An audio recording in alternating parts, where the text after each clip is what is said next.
जो ज़मीन है, जिस ज़मीन पर, ज़मीन के बहुत सारे हिस्से पर जो शामियाने तंबू वगैरह लगाए गए हैं, इंतज़ामात किए गए हैं, मेला लग रहा है, ये वक्फ की ज़मीन है और वहाँ के मुसलमानों की ज़मीन है। मुसलमानों ने कुंभ के मेले की तैयारियां, शामियाने और पंडाल, रोड और सड़कें और खड़ंजों पर कभी मना नहीं किया कि यहाँ पे मत लगाइए। कुंभ के माध्यम से मुझे हिंदुओं को जगाना है। उन्हीं की धमकियों, उनकी आखिरी धमकी होगी और सबको हम दंड देंगे।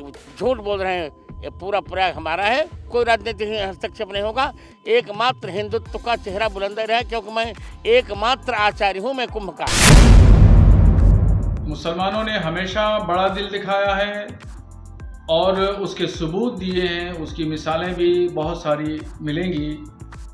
और कुंभ के मेले में जिस तरीके से अखाड़ा परिषद, नागा सन्यासियों ने और स्वामी बाबाओं ने मुसलमानों के प्रवेश पर प्रतिबंध लगाया, उस पस मंज़र में अगर देखें तो खुद प्रयागराज के जो मुसलमान हैं उनमें से एक सरताज नाम के हैं, उन्होंने इस बात की जानकारी दी और कहा, एलानिया तौर पर इस बात को कहा कि जो ज़मीन है, जिस ज़मीन पर, ज़मीन के बहुत सारे हिस्से पर जो शामियाने तंबू वगैरह लगाए गए हैं, इंतज़ामात किए गए हैं, मेला लग रहा है, ये वक्फ की ज़मीन है और वहाँ के मुसलमानों की ज़मीन है।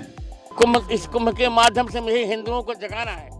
सारा हिंदू जग जाए और जब हिंदू जग जाएगा तो संपूर्ण विपक्षी हमारे चरणों के नीचे आएंगे। महाराज जी, कुंभ को लेकर के कई धमकियां आ रही हैं, कह रहे हैं हिंदुओं का ये आखिरी कुंभ होगा। नहीं, उन्हीं की धमकियों, उनकी आखिरी धमकी होगी और सबको हम दंड देंगे। अच्छा महाराज जी, वक्फ बोर्ड कहा जा रहा है कि ये वक्फ बोर्ड की जमीन पे कुंभ बसता है, किस तरह से? झूठ बोल रहे हैं, ये पूरा प्रयाग हमारा है, उनका नहीं, अपवाद है उनका। क्या जवाब देंगे महाराज जी? मैं उनको ये कह रहा हूँ, अपलाप है उनका, शरारत है उनकी। जी महाराज जी, सनातन बोर्ड की भी जो है यहाँ पर वो होगी, किस तरह से उसमें देख रहे हैं? क्या इसमें जो राजनीतिक हस्तक्षेप होगा वो किस तरह से? नहीं, कोई राजनीतिक हस्तक्षेप नहीं होगा। एकमात्र हिंदुत्व का चेहरा बुलंद रहे, क्योंकि मैं एकमात्र आचार्य हूँ मैं कुंभ का। जहाँ तक मुझे इल्म है, वहाँ पे जहाँ मेला होता है वहाँ वक्फ की कोई आराजी नहीं है, ना ऐसी कोई इत्तला वक्फ बोर्ड में किसी ने की। 55 एकड़ वक्फ की ज़मीन बताना ये बहुत बड़ी बात अपने आप में है। हाँ बिल्कुल सही आप कह रहे हैं, लेकिन अगर कोई लोग ऐसे कह रहे हैं तो उनको पहले जिम्मेदारों से पूछना चाहिए। और जाहिर बात है, जिनका आपने नाम लिया उनका वक्फ बोर्ड से कोई ताल्लुक नहीं है, तो उन्होंने कैसे कहा, ये इस पर मैं कोई कमेंट नहीं करना चाहूँगा।